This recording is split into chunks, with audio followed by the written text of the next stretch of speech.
আসসালামু আলাইকুম। সুপ্রিয় এইচএসসি 25 এবং 26 ব্যাচের শিক্ষার্থীরা, সকলে কেমন আছো? আশা করি সকলে অনেক অনেক ভালো আছো। ভাইয়া, আমি মোহাম্মদ তানভীর রহমান, স্টাডি লাভার্সের পক্ষ থেকে চলে আসছি হিসাব বিজ্ঞানের আরো একটি নতুন ক্লাস নিয়ে। ভাই, আজকে আমরা যে টপিকটি রাখছি এটি হচ্ছে রেওমিল। রেওমিলের আগে দুটি ক্লাসে আমরা যে বেসিক আছে সেই বেসিক গুলো আলোচনা করছি। আজকে আমরা রেওমিলের যে মেইন ম্যাথ আছে সেই ম্যাথ গুলো নিয়ে আলোচনা করব। চুলচেরা বিশ্লেষণের মাধ্যমে তোমাদের রেওমিলের যত সমস্যা আছে সকল সমস্যার সমাধান করে দিব। তো ক্লাসটি কন্টিনিউ করো, ফ্রেন্ডের মাঝে শেয়ার করে দাও, এবং যারা নতুন আছো তারা আমাকে ফলো দিয়ে রাখো। ওকে, তো দেখো ভাইয়া, রেওমিলের যে ঢাকা বোর্ড 2021 সালে যে প্রশ্নটি আসছিল সেটি আজকে আমরা অ্যান্সার করব, বা সেটি চুলচেরা বিশ্লেষণ করব। দেখো, এখানে আগে আমাদের প্রশ্নটা দেখতে হবে কি কি আসছে। এটি হচ্ছে প্রশ্ন। ওকে, এটা প্রশ্ন। মূলধন 90,000 টাকা, কল কবজা 45,000, নগদ ও ব্যাংক 60,000 টাকা, পণ্য ক্রয় 1 লাখ টাকা, ভাড়া প্রাপ্তি 4,000 টাকা, শিক্ষানবিশ ভাতা 6,000 টাকা, অগ্রিম বীমা 8,000, প্রদেয় নোট 4,000, পণ্য বিক্রয় 1,30,000, ঋণের সুদ 6,000, আমানতের সুদ 5,000, বকেয়া বেতন 7,000, প্রাপ্য হিসাব 12,000, প্রাপ্ত বাট্টা 3,000, বিক্রয় পরিবহন 8,000 এবং অনাদায়ী পাওনা সঞ্চিতি 2,000। এখন প্রশ্ন কি বলতেছে দেখো, চলতি সম্পদের পরিমাণ কত? ক নম্বরে বলতেছে চলতি সম্পদের পরিমাণ কত। খ নম্বরে বলতেছে রেওমিল প্রস্তুত করো। গ নম্বরে বলতেছে আয় ও ব্যয়ের মধ্যে পার্থক্য নির্ণয় করো। তো আমাদের কাজ হচ্ছে ভাইয়া, এই যে যে প্রশ্নে যে কয়েকটা টপিক দিছে বা যে কয়েকটা পয়েন্ট দিছে, এইগুলো যদি তুমি বিশ্লেষণ করতে পারো। ধরো হিসাব আছে 6 প্রকার মোট হিসাব, যে হিসাবগুলো তোমাদের আগেই আমি ক্লিয়ার করাইছি যে কোনটা কি ডেবিট হবে নাকি ক্রেডিট হবে। যেমন সবও অর্থাৎ সম্পদ, ব্যয় এবং উত্তোলন, এই তিনটা হচ্ছে ডেবিট। আর আদম আদম হচ্ছে ক্রেডিট। আমরা কিভাবে মনে রাখতেছি দেখো, আতে হচ্ছে আয়, দতে দায়, মতে মালিকানা সত্ত্ব। এই 6টা হিসাব যদি তুমি সুন্দরভাবে মনে রাখতে পারো, তাহলে রেওয়ামিল তোমার কাছে কিচ্ছু না, একেবারে পানির মতো। দেখো, আগে আমরা বিশ্লেষণটা করি। মূলধন ভাইয়া, মূলধন হচ্ছে কি? মূলধন হচ্ছে মালিকানা সত্ত্বের একটি অংশ, এবং এই মূলধনকে আমরা ক্রেডিট করব। কেন? কারণ মালিকানা সত্ত্ব হচ্ছে ক্রেডিট। তাহলে কি বলছি ভাইয়া, মূলধন হচ্ছে 6 প্রকার হিসাবের ভিতরে মালিকানা সত্ত্ব, যেটিকে আমরা ক্রেডিট করি। এরপর আসো কল কবজা। ভাইয়া, কল কবজাকে আমরা কি করে থাকি? কল কবজা হচ্ছে একটি সম্পদ এবং স্থায়ী সম্পদ, যাকে আমরা ডেবিট করে থাকি। এরপর আসো নগদ ও ব্যাংক।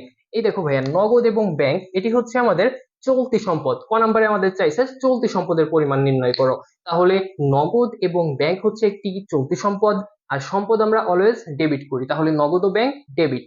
পণ্য ক্রয়, ভাইয়া পণ্য ক্রয়, ক্রয় করলে ব্যয় হয়, ব্যয়ের ফলে আমাদের ডেবিট হয়। ওকে, এরপর আসো ভাড়া প্রাপ্তি। প্রাপ্তি মানে কি ভাইয়া? তোমাদেরকে আমি একটা জিনিস বুঝাইছিলাম, প্রাপ্তি আর প্রাপ্য। প্রাপ্তি আর প্রাপ্য কিন্তু সম্পূর্ণ আলাদা জিনিস। প্রাপ্তি যখন থাকবে তখন সেটা আয়ের ভিতর যাবে, কিন্তু প্রাপ্য যখন থাকবে তখন সেটা সম্পদ হয়ে যাবে। বুঝাইতে পারছি ভাইয়া? তাহলে ভাড়া প্রাপ্তি হচ্ছে একটি আয়। শিক্ষানবিশ ভাতা এবং শিক্ষানবিশ সালামি, আমার দিকে দেখো, সুন্দরভাবে দেখো। শিক্ষানবিশ ভাতা এবং শিক্ষানবিশ সালামি কিন্তু দুটো আলাদা জিনিস। যখন বলবে শিক্ষানবিশ ভাতা তখন এটি তোমার নিকট ব্যয়, কিন্তু যখন আবার বলতেছে যে শিক্ষানবিশ সালামি তখন সেটি তোমার কাছে আয়। তাহলে শিক্ষানবিশ ভাতা হচ্ছে ব্যয়, যা আমাদের ডেবিট করতে হবে।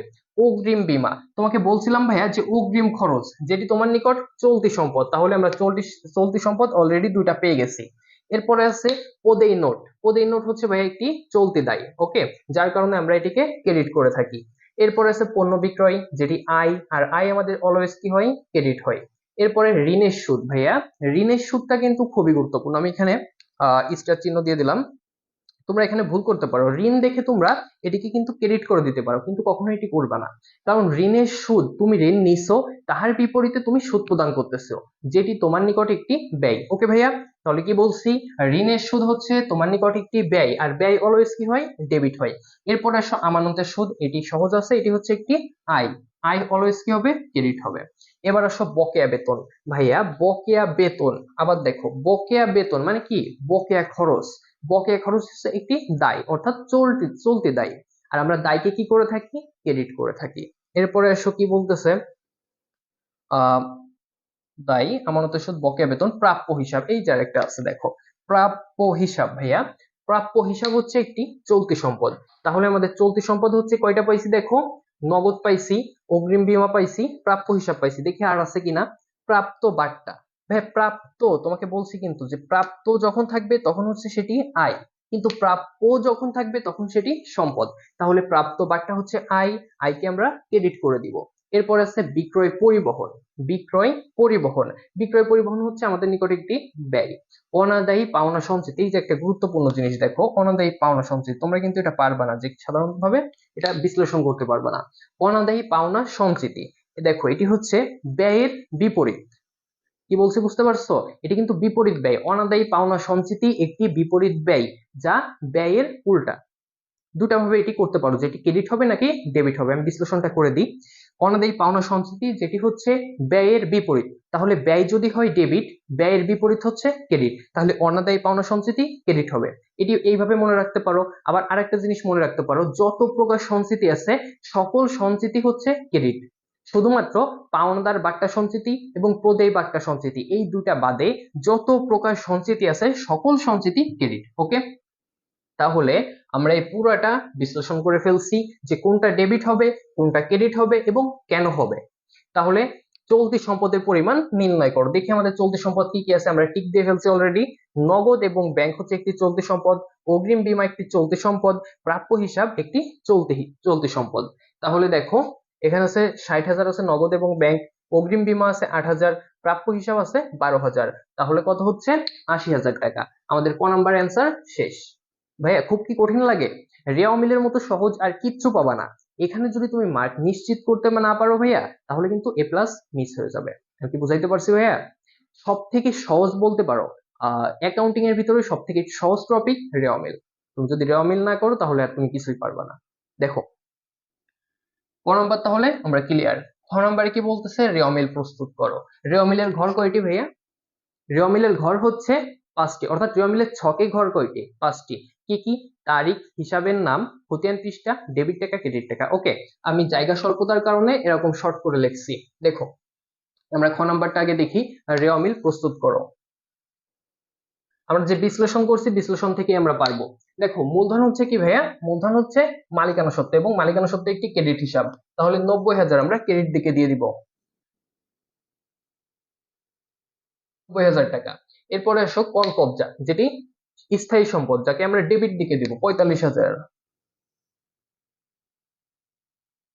এরপর আসো নগদ ও ব্যাংক, যেটি চলতি সম্পদ, যাকে ডেবিট দিকে দিব, 60,000।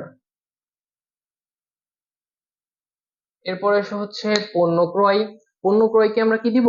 ডেবিট দিব, কারণ এটি একটা ব্যয়, 1,00,000 টাকা।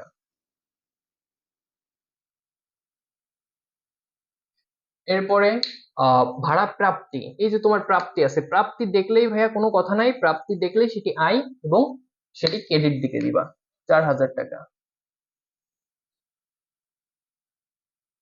ওকে, তাহলে শিক্ষানবিশ ভাতা, শিক্ষানবিশ সালামি হচ্ছে আয়, শিক্ষানবিশ ভাতা হচ্ছে একটি ব্যয়। শিক্ষানবিশ ভাতা কত আছে? 6,000 টাকা, যেটি ডেবিট দিকে দিবা। ওকে, এরপরে আসা হচ্ছে অগ্রিম বীমা, অগ্রিম বীমা একটি সম্পদ, যেটিকে ডেবিট দিকে দিবা। এরপরে আছে প্রদেয় নোট, প্রদেয় নোট তোমাকে বলছি যে প্রদেয় লেখা থাকলে সেটি হবে ক্রেডিট, প্রদেয় লেখা থাকলে সেটি একটি দায় হিসাব, তাহলে প্রদেয় নোট হচ্ছে কত? 4,000 টাকা, ক্রেডিট দিকে। এরপরে পণ্য বিক্রয়, ভাইয়া বিক্রয় করলে, ক্রয় করলে যেমন ব্যয় হচ্ছে, তেমন বিক্রয়ের ফলে আমাদের আয় হচ্ছে, মনে থাকবে। বিক্রয়ের ফলে আমাদের কি হচ্ছে ভাইয়া? আয় হচ্ছে। পণ্য বিক্রয় আছে কত টাকা? 1,30,000, ক্রেডিট দিকে। ওকে, এরপরে দেখো হচ্ছে ঋণের সুদ, তোমাকে বলছি যে ভাইয়া ঋণের সুদ হচ্ছে তোমার নিকট একটি ব্যয়। আমি কি বুঝাইতে পারছি? ঋণের সুদ হচ্ছে তোমার নিকট একটি ব্যয়, আর ব্যয়কে অলওয়েজ কি করতে হবে? ডেবিট করতে হবে। ঋণের সুদ কত আছে? 6,000। দেন আমানতের সুদ, ভাইয়া আমানতের সুদ হচ্ছে একটি আয় হিসাব, যাকে তুমি ক্রেডিট দিকে দিবা, 5,000। এরপরে বকেয়া বেতন, বকেয়া বেতন হচ্ছে 7,000, যেটি তোমার নিকট দায়, ক্রেডিট দিকে। প্রাপ্য হিসাব, এটি হচ্ছে তোমার নিকট চলতি সম্পদ, যাকে তুমি ডেবিট দিকে দিবা, 12,000। প্রাপ্ত বাট্টা, প্রাপ্ত, প্রাপ্ত মানে হচ্ছে আয়, যেটিকে দিবা ক্রেডিট দিকে, 3,000। এরপরে আসো বিক্রয় পরিবহন, 8,000 টাকা। বিক্রয় পরিবহন একটি ব্যয় 8,000। ভাইয়া লাস্টে আছে কি দেখো, অনাদায়ী পাওনা সঞ্চিতি। অনাদায়ী পাওনা সঞ্চিতি এটি হচ্ছে একটি বিপরীত ব্যয়, যার কারণে এটিকে আমরা কোথায় দিব ভাইয়া, ক্রেডিট সাইডে দিব। আরেকটা ভাবে মনে রাখতে পারো, সকল প্রকার সঞ্চিতি হচ্ছে ক্রেডিট, শুধুমাত্র পাওনাদার বাট্টা সঞ্চিতি এবং প্রদেয় হিসাব বাট্টা সঞ্চিতি বাদে। তাহলে আমরা পাওনাদার বাট্টা অনাদায়ী পাওনা সঞ্চিতিকে কোথায় দিব, ক্রেডিট দিকে 2,000 টাকা। এবার আমরা দেখব দুই পাশ সমান আছে কিনা। ওকে ভাইয়া, কি দেখবো আমরা, দুই পাশ সমান আছে কিনা। আমাদের এই রেওয়ামিলের মূল উদ্দেশ্যই হচ্ছে গাণিতিক শুদ্ধতা অর্জন, মানে শুদ্ধতা অর্জন করা। দেখো এখানে ডেবিট পাশে কত আছে এবং ক্রেডিট পাশে কত আছে, এই দুটো যদি মিলে যায় তাহলে বুঝতে হবে আমাদের অঙ্কটা সঠিক আছে। এবং এই সঠিক আছে কিনা এটি দেখার জন্য বা এটি দেখার উদ্দেশ্যেই রেওয়ামিল প্রস্তুত করা হয়। কখন করা হয়, চূড়ান্ত হিসাব বা আর্থিক অবস্থার বিবরণী তৈরি করার পূর্বে। এবং এটি কখন, আরেকটা ভাবে বলা যায় যেটি কখন করা হয়, মনে করো একটি হিসাবকাল বা একটি বছরকাল শেষে। ওকে, একটি হিসাবকাল বা একটি মেয়াদকাল শেষে এই আর্থিক বিবরণী করা হয়। আর আর্থিক বিবরণীর ইমিডিয়েট আগেই হচ্ছে তোমার রেওয়ামিলটা করা হয়। দেখো কত হচ্ছে, 90,000, দেখে নি, 4 লক্ষ,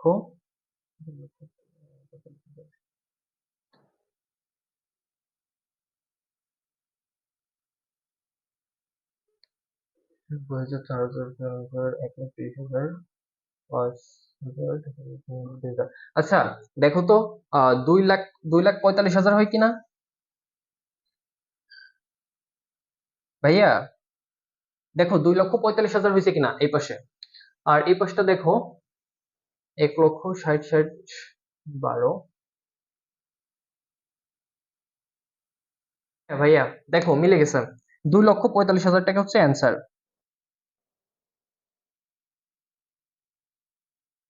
ঠিক আছে ভাইয়া, দেখো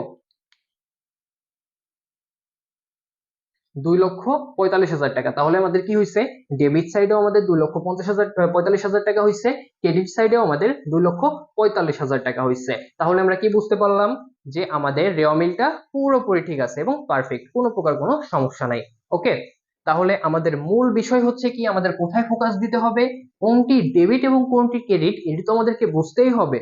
তার আগে বুঝতে হবে এটি কোন হিসাব, অর্থাৎ আমাদের যে 6 প্রকার হিসাব আছে, এই 6 প্রকার হিসাবের ভিতরে এটি কোন হিসাবে পড়তেছে। ওকে, এরপরে এসো গ নম্বরে, আয় ও ব্যয়ের পার্থক্য। ভাই আমরা যে বিশ্লেষণ করছিলাম যে রেওয়ামিল থেকে কি কি ধরনের প্রশ্ন আসতে পারে, তার ভিতর কিন্তু আমি রাখছিলাম যে মোট আয় এবং মোট ব্যয়ের ভিতরে পার্থক্য নির্ণয় করতে বলবে। তাহলে আমাদের প্রথম কাজ হচ্ছে মোট আয় কি কি আছে সেগুলো চিহ্নিত করে ফেলা। এরপরে আমাদের কাজ হচ্ছে মোট ব্যয়গুলো চিহ্নিত করে ফেলা এবং মোট আয় থেকে ব্যয় বিয়োগ করে আমাদের পার্থক্য বের করে ফেলা। ওকে, দেখো তাহলে আমরা কি করতে পারি, মোট আয়গুলো আগে চিহ্নিত করি। ভাই মোট আয় কি কি আছে দেখো তো, মূলধন, কলকবজা, নগদ, পণ্য ক্রয়, ভাড়া, এই যে প্রাপ্তি। তোমাকে বলছি ভাই আমি, যে ভাড়া প্রাপ্তি, প্রাপ্তি যখন থাকবে তখন আমরা সেটাকে আয় হিসাবে দেবো। দেখো এখানে আমরা দিছি ভাড়া প্রাপ্তি 4,000 টাকা। এরপরে কি আছে, শিক্ষানবিশ ভাতা, ডেয়ার হবে না, হবে না। পণ্য বিক্রয়, ভাইয়া পণ্য বিক্রয় কি আছে দেখো, এটি একটি আয় হিসাব দিছি। এরপরে আছে ঋণের সুদ, আমানতের সুদ, হ্যাঁ এই যে আমানতের সুদ একটি আয়, আমানতের সুদকে আমরা আয় দিছি। এরপরে আছে হচ্ছে তোমার প্রাপ্ত বাট্টা, প্রাপ্ত লেখা আছে, আবার বলতেছি প্রাপ্ত লেখা আছে, প্রাপ্ত বাট্টা হচ্ছে একটি আয় হিসাব। তাহলে এগুলো যোগ করার পরে আমরা পাচ্ছি কত, 1,42,000 টাকা। এরপরে আমাদেরকে দেখতে হবে ব্যয় আছে কি কি। তাহলে আমাদের ব্যয় সমূহ এখানে লিখি, লেখার পরে ব্যয় কি কি আছে দেখো তো, পণ্য ক্রয় আছে ব্যয়, শিক্ষানবিশ ভাতা আছে ব্যয়, ঋণের সুদ একটি ব্যয়, বিক্রয় পরিবহন একটি ব্যয়, আর হচ্ছে অনাদায়ী পাওনা সঞ্চিতি একটি ব্যয়। দেখো এখানেও এই কয়টাই আছে। তাহলে এই সবগুলা যোগ করার পরে আমাদের হচ্ছে কত, 1,18,000 টাকা। ঠিক আছে ভাইয়া, এবার আমাদেরকে পার্থক্য বের করতে হবে কিভাবে, এই যে দেখো 1,42,000 টাকা থেকে 1,18,000 টাকা মাইনাস করতেছি, করার পরে আমাদের অ্যান্সার হচ্ছে 24,000 টাকা। তাহলে কি বুঝলাম ভাইয়া, আমাদের আয় এবং ব্যয়ের পার্থক্য হচ্ছে 24,000 টাকা। ভাইয়া তুমি যদি এই যে যেগুলো আছে আমি বারবার বলতেছি, এগুলো যদি তুমি বিশ্লেষণ করতে পারো, সব থেকে উপকারী এবং গুরুত্বপূর্ণ বিষয় হচ্ছে বিশ্লেষণ করা, যেটি সব থেকে তোমার জন্য কার্যকর হবে। ওকে ভাইয়া, তাহলে কি বলতেছি, এই সবগুলো যদি তুমি বিশ্লেষণ করতে পারো তাহলে তোমার রেওয়া মিলে আটকাবে, আটকানোর কোনো প্রশ্নই আসে না। চলতি সম্পদের পরিমাণটা ক্লিয়ার, রেওয়ামিল প্রস্তুত ক্লিয়ার, আয় এবং ব্যয়ের পার্থক্য আশা করি তোমরা সুন্দরভাবে ক্লিয়ার হতে পারছো। আর যদি কোনো জায়গায় কোনো সমস্যা থাকে অবশ্যই জানাবা কমেন্টের মাধ্যমে। ভিডিওটি ভালো লাগলে অবশ্যই শেয়ার করে দিও ভাইয়া। অনেক কষ্ট করে তোমাদের জন্য ভিডিও করি, আর আশা করি এর থেকে ভালো করে তোমাদের আর কেউ বুঝাবে না, এত সুন্দর করে তোমাদের আর কেউ বুঝাবে না। ওকে ভাইয়া, আজকের মতো এই পর্যন্তই। সকলে ভালো থাকিও, সুস্থ থাকিও। আল্লাহ হাফেজ।